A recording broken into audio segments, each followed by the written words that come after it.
Gus yang satu ini emang bener-bener sih udah alus-alus dinasehatin sama guru kami, Lora Ismail, yang Masya Allah malah bikin story kayak gini. Kadang lucu ya, di zaman ini yang ditegur malah nyerang, yang diingatkan malah nuduh iri, dinasehatin malah ngasih kata-kata hari ini. Seakan-akan kritik itu hinaan, aib, seolah serangan dari kompetitor. Padahal bisa jadi itu cinta yang sedang menyelamatkan elu.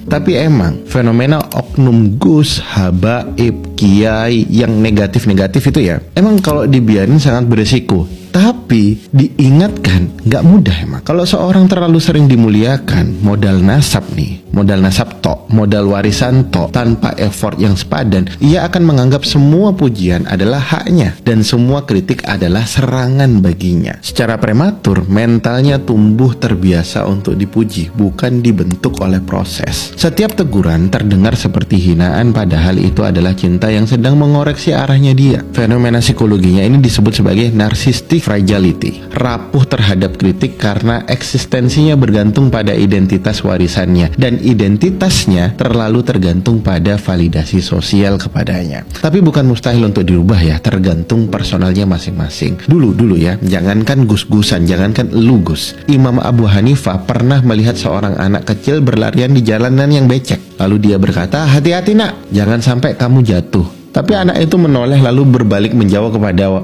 Imam Hanafi, "Wahai Imam, kalau aku jatuh, hanya aku yang terluka dan bajuku yang kotor. Tapi kalau kamu yang jatuh, tergelincir, banyak umat yang ikut-ikutan kotor, terluka, dan tersesat karenamu." Dan Imam Abu Hanifah tidak marah. Beliau justru menangis karena sadar teguran dari siapapun, bahkan dari anak kecil sekalipun, bisa jadi pesan cinta dari Allah yang dititipkan oleh makhluknya. Tapi di zaman sekarang, ketika semua ingin jadi panutan, tapi sedikit yang siap untuk dinasehatin, banyak yang tumbuh terbiasa dimuliakan tanpa usaha, tapi lupa bahwa kemuliaan itu bukan hak, tapi titipan yang harus dijaga dengan rendah hati.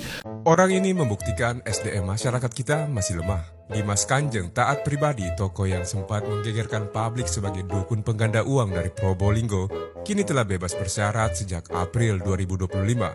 Ia adalah terpidana kasus berat, yakni penipuan serta pembunuhan berencana terhadap dua pengikutnya pada tahun 2016. Vonis total hukumannya adalah 21 tahun penjara. Namun setelah menjalani sekitar 9 tahun masa tahanan, ia kini menghirup udara bebas. Yang membuat heboh, kepulangannya ke Padepokan di Desa Wangkal disambut meriah oleh ratusan pengikutnya. Layaknya menyambut pahlawan yang baru kembali dari medan perang. Meskipun rekam jejaknya jelas sebagai kriminal dengan vonis pembunuhan dan penipuan, banyak orang termasuk pengikut setianya masih meyakini kekuatan supranaturalnya, khususnya dalam menggandakan uang. Ironisnya, bahkan terlihat kehadiran petugas kepolisian dan tentara di lokasi penyambutan.